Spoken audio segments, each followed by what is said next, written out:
Come back to Yirara.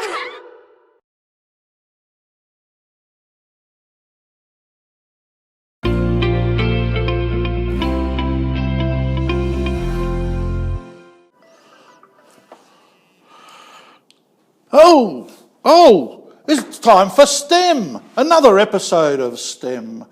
Yirara Science, Technology, Engineering and Maths. Hey guys, Mr. Jeremy here. If you remember in last episode we constructed our little M-bot here. Today we're going to be programming it. And to do that, we're going to be using a new app on our iPad called MBlock, which you are all going to get familiar with when you get back to school. So let's see how we go. Let's get going. So let's go over to our iPads, and you can see that red flashing dot there. That tells us that we're recording. So you can see everything that I can see on my screen. So let's find this app called MBlock. You can see it right there with the little panda on it. Let's press on that. And we go into our home page here. And there's two options. We can either go to the Learn option or the Coding option. I've just gone into the Learn option here. So we'll be going through this when you guys get back to Yirara. We'll be going through each of these, just sort of learning how to use this app. We're going to go back to the Coding one, so we'll press on that. And this is the screen that comes up. Just checking that I'm recording. And we'll go into here. It takes a little bit to load. Let's see how long it takes. So once we're in, we're going to select the MBot option, which is the middle one there, and we'll press the tick up in the top right-hand corner, and we get to this sort of home screen here, and you'll see it's very familiar to Scratch, which you guys should all be pretty familiar with now. So the headings for our commands are Show, Light and Sound, Actions, Sensing, Events, Control, Operations, Variables, and My Blocks. So we're going to write some coding that will enable our MBot to detect and avoid objects. And this will be made possible by a little sensor on the front of the MBot, which look like headlights, but it's actually a sensor. And that'll allow our MBot to know there's an object there. So let's start our coding. So first we're going to collect the when the green flag is clicked icon from events, and then we'll go to control and we'll get the repeat until icon, and we'll drag that across just at the top there, and then we'll go to operations and we'll get the when something is less than something icon, which is this one here. And we'll just snap that in there. It can sometimes be a bit tricky. There we go. And then we're going to go to sensing, and we'll get the ultrasonic sensor icon, and we've got to drop it in that other one. Oops, wrong spot. We'll try again.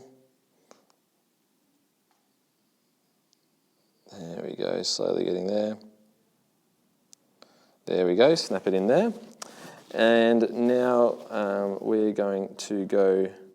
We're going to change that to 15 centimetres.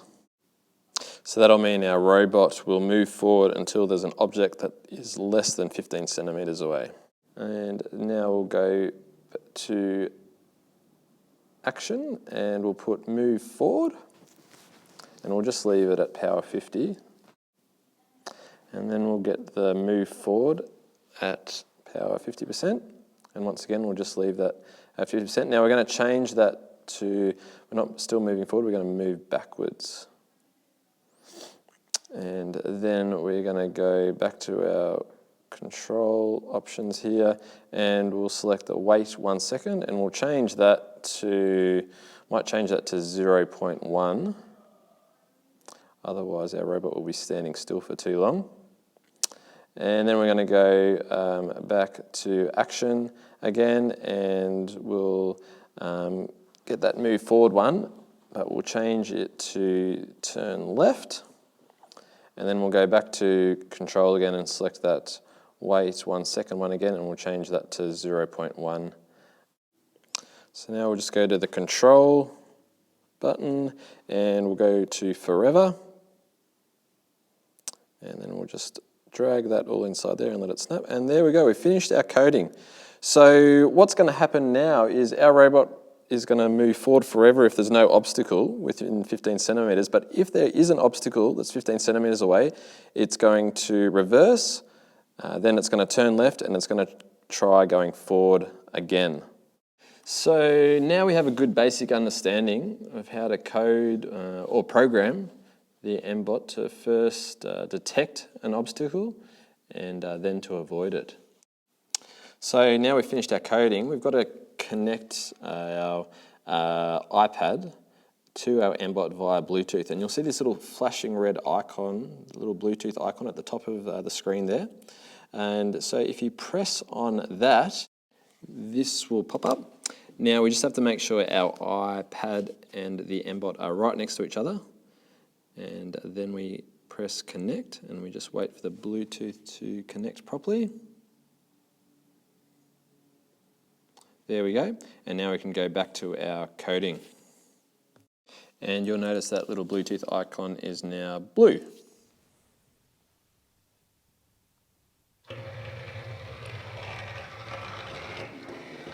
And as you can see, the MBot is doing a really good job of going up to obstacles. And when it's 15 centimeters away, it turns around. When it's 15 centimeters away, it stops, reverses, stops again, and turns left, just like we programmed it. Now, if I make it a bit trickier for it, I'll put another obstacle in here. There we go.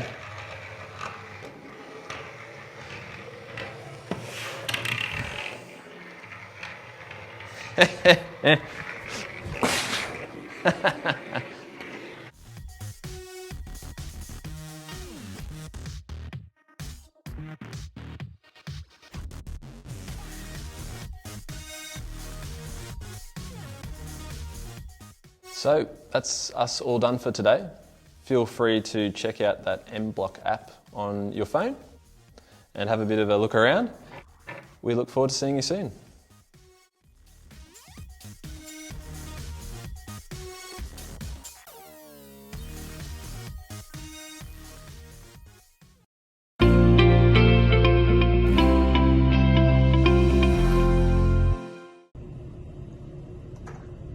How you going, everyone? Tyson here from the CSC Academy in Alice Springs. Just want to be part of the Show Your Colours video tributes for around the community. So this first jersey for me is the Central Australian Football Club Red Tails team, the first team when we played against St Mary's Football Club in 2012, and we actually won that game, came back from behind, and St Mary's went through that season undefeated, and the only loss was to us. So it was a pretty special moment to represent Central Australia, to play against a powerhouse like St Mary's and to beat them in our hometown. And I was very honoured and very privileged to be able to play for the Red Tails and also captain the Red Tails in a few games as well. So this jersey is very special to me.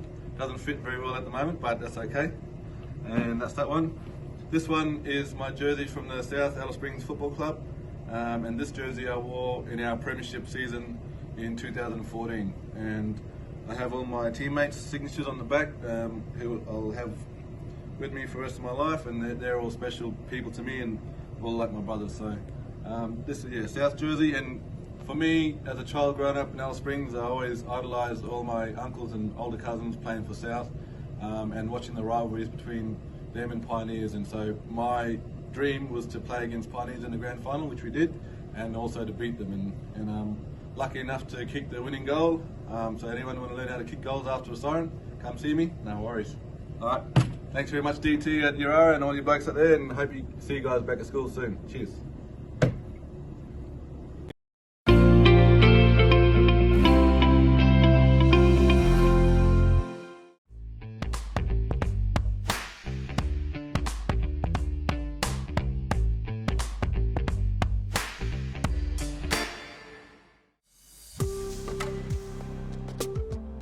So today, Mr. Daniel is coming in, and all he wants to buy is a yogurt. All right.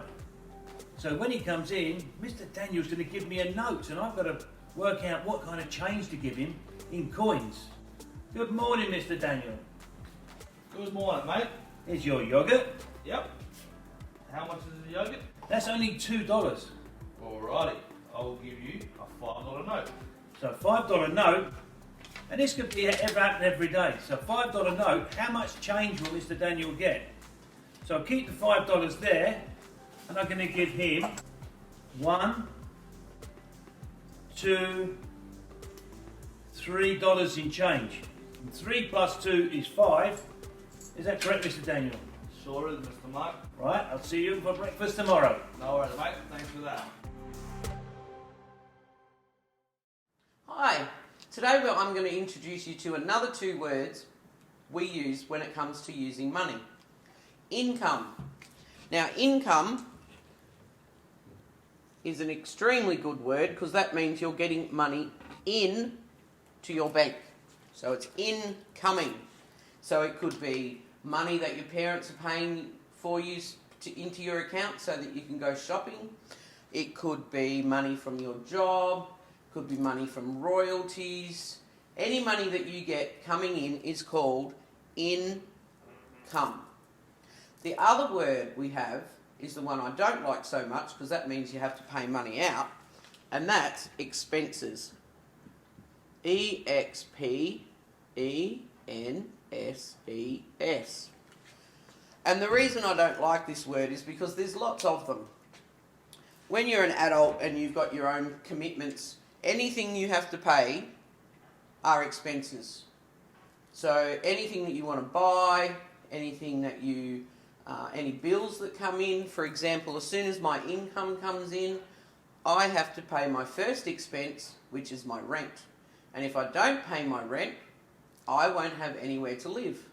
So one expense is rent, another expense is food, food for me and food for my puppy dogs, and any other bills that I have, petrol for my car, credit for my phone, all of those things are expenses. So you want to make sure you keep some of your income in the bank in case you get some unexpected expenses, which means it's going to take more money out of your account. Have a good day. See you next time. In our 6th episode of Marcus and his mates, Marcus gives away change. Well, Marcus and Uncle Dan had had a lot of fun at the other local community stores. But this week, they were off to a new community. That community was Pine Creek, and the shop they were working at was the Lazy Lizard. If we do some thinking back to Marcus and the many adventures he had, we can remember that he learned a few things about telling time and how people say time has passed. But recently, Marcus has been learning a thing or two about money. Yep, that's right. He's been working the cash register at the shops, and his Uncle Dan has been showing him the ropes on how to take money, how to add things together. But today, Marcus was going to learn something new. And that new thing was Marcus was going to learn how to give people back change. Now, Uncle Dan had let Marcus man the till, and he was busy reading. And while that was happening, a lady showed up to the cash register with a buggy full of vegetables and products that she wanted to buy from the shop. Marcus quickly put down his book and got to work. Uncle Dan had showed Marcus how to ring up all the groceries, so he began doing just that, taking them out of the lady's buggy and counting up the total. Well, when he had finished, he handed the bags over to the lovely old lady, ready for her to put them back in her buggy. Total was $93.55. So the little old lady went in her purse and pulled out the money and handed it over to Marcus. The total she needed to pay was $93.55, so she gave Marcus a $100 note. The only problem was Marcus had not learned how to give back change, and so he decided to give his Uncle Dan a quick call, because he knew that $93.55 was not the same as $100. Well, Uncle Dan was busy working in his office when his phone started to ring. It went ring, ring, and vibrated on the desk, so he decided to answer it. On the other side of the line was Marcus explaining to Uncle Dan his problem of how the lady gave him a $100 note to pay for something worth $93.55. Uncle Dan was not able to go and help Marcus in the shop, so he decided to explain over the phone of how Marcus could figure out giving the correct amount of change back to the lady. If you want to find out how Marcus goes, tune in to our next math episode.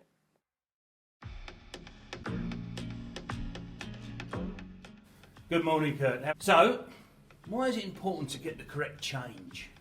Because you work hard for your money and you deserve to have it changed back. Yeah, because some of these shopkeepers, they don't do it on purpose, but sometimes they give you the wrong change, the wrong notes.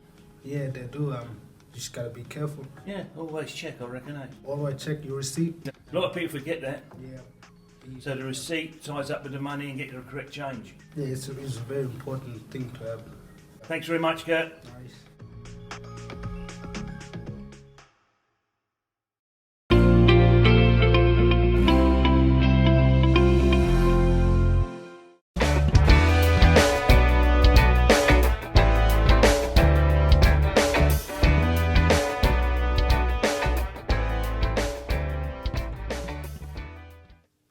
What up? Welcome back to another deadly episode of Word of the Day. And today's word is Array! Meaning look out. or look. Have a go at home saying Array! And we'll see you mob next time. Bye! Array! Array? Array.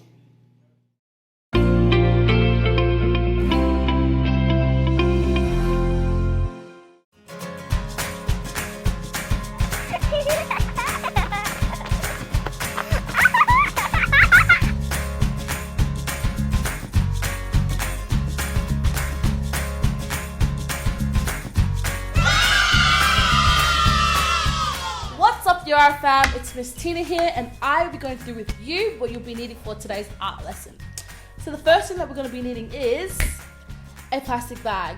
So this one here I got from Coles, but if you're a Woolies person, then you grab that Woolies bag. But you can also use a garbage bag or any plastic bag that you can find around the house. We'll also be needing a dowel. Yes, you heard me, a dowel. And I'm not talking about the singer, I'm talking about this bad boy right here. Or alternatively, you can use any stick that is light, but you have to make sure it has to be light enough so that we can be able to fly this bad boy. We'll also need a ruler, some string, and also some sticker tape so we can bring this all to life. So let's go find Miss Priscilla and let's go make a kite. Okay, so the first thing that we're going to do today is make the structure of our kite. And I'm using some wooden sticks that I've purchased from Bunnings. And I've cut the larger one to 60 centimeters in length and the smaller one to 45 centimeters in length. And 20 centimeters down, I'm going to join these with a piece of string. So what you can see I'm doing here is reinforcing them to make a cross, and that's going to be the structure for our diamond shaped kite.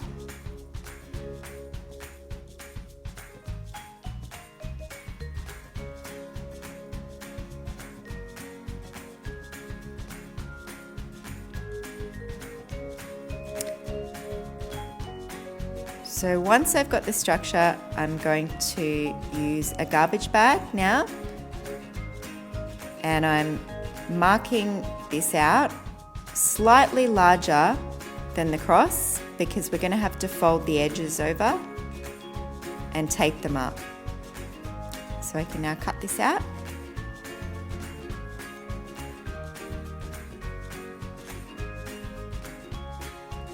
And while I'm using a garbage bag, you could use any shopping bag or even a newspaper. So now I'm just folding the edges over and taping these with some masking tape.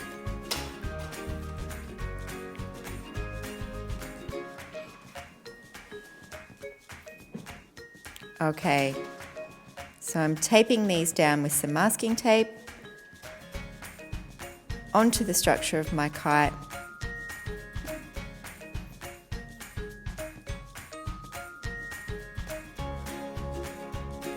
And once you've done that, you might want to reinforce it, which basically means make it a little bit stronger by adding some more tape.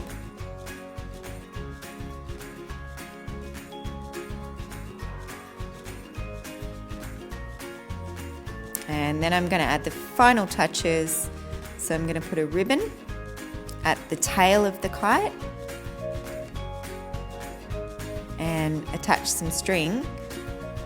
So now all I have to do is wait for a windy day to see if my kite works. Just a little bit more tape to reinforce. And there we have our kite.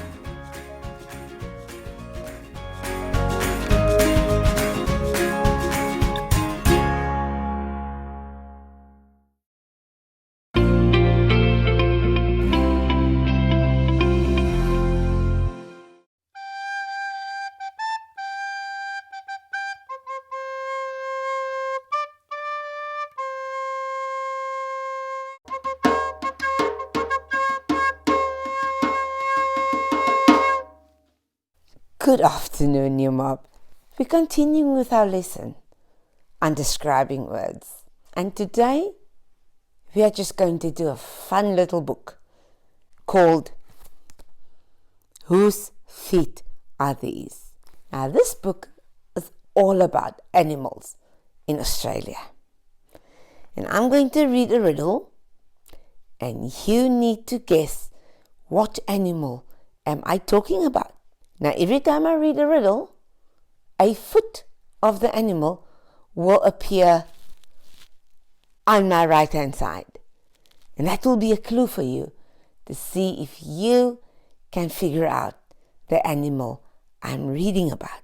Now, be sure to listen to all the describing words that I'm using, because those things also give you a clue about the animal. So, let's go. Which spiky animal lays eggs and eats ants? Have a look at the foot and see if you can guess. Did you guess an echidna? Because if you've guessed an echidna, have a look.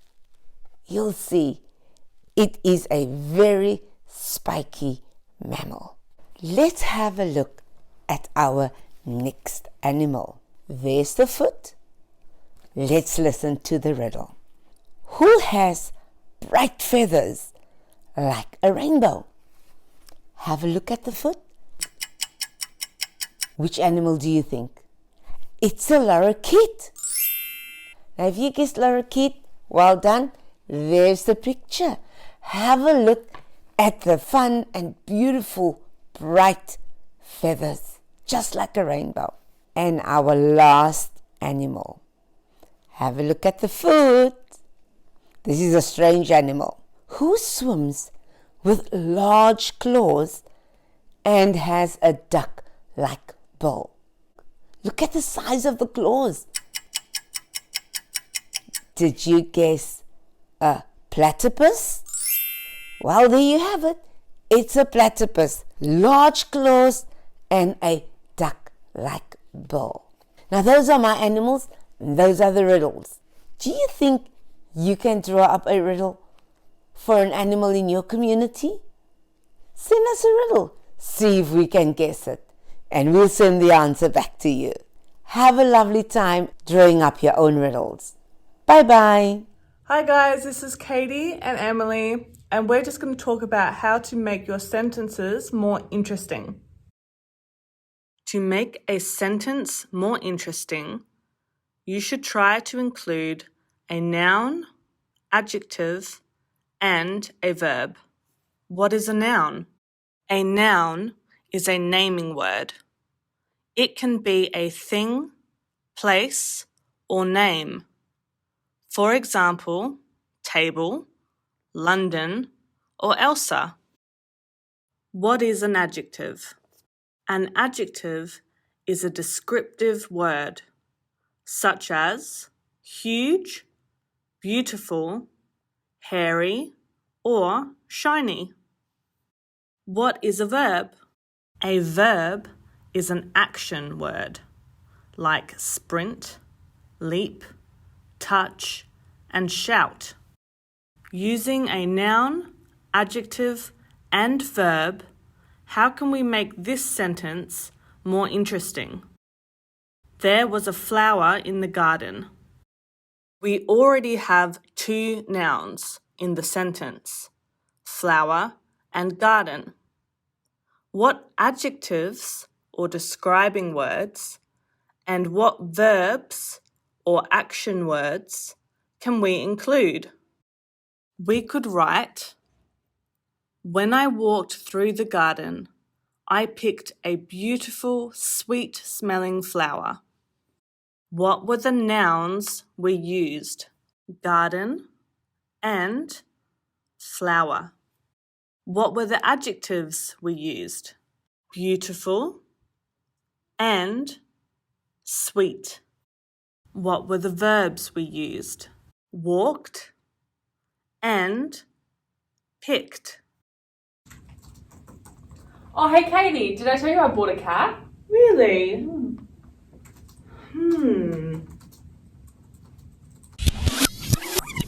Oh, Katie, did I tell you I bought a really cute, fluffy black and white cat? Aww. He loves sleeping on the washing machine. Aww. So you can see from that video that when I used nouns, adjectives and verbs in my sentence, it made the sentence a lot more interesting, and it was easier for Miss Katie to actually imagine the cat that I had bought. Cool.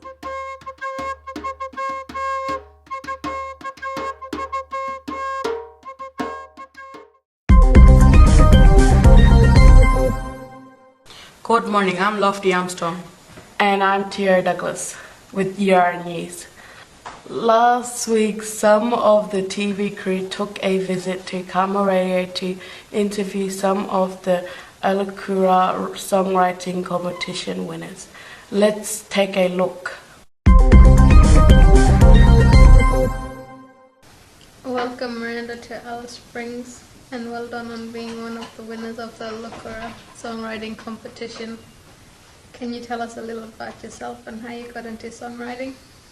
I started songwriting when I was 11 years of age, and I have now over 55 original songs, and I'm still writing. Who did you look up to musically when you first started songwriting? I looked up to Tracy Chapman, one of my favourite singers, a bit of Dixie Chicks, and I love all artists. What are your future goals? My future goals is to make an album one day. So I think I'm on the right path now. So I'm working on one song which is really good, and yeah, just to get my music out there. Thanks, Miranda.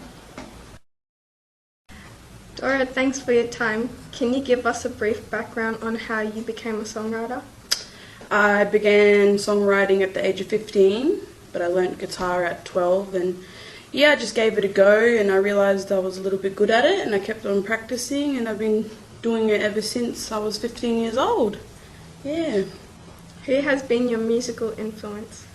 Well, I'm a music lover. I love all different types, but if I had to pick, I was like a punk girl when I was little.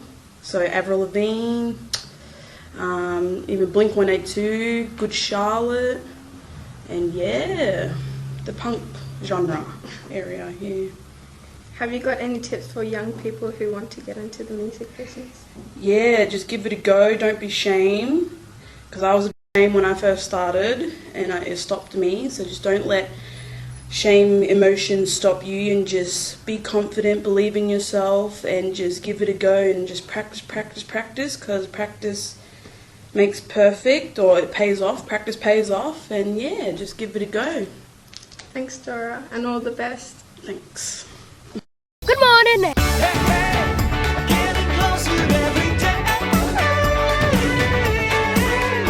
Welcome back to Yirara.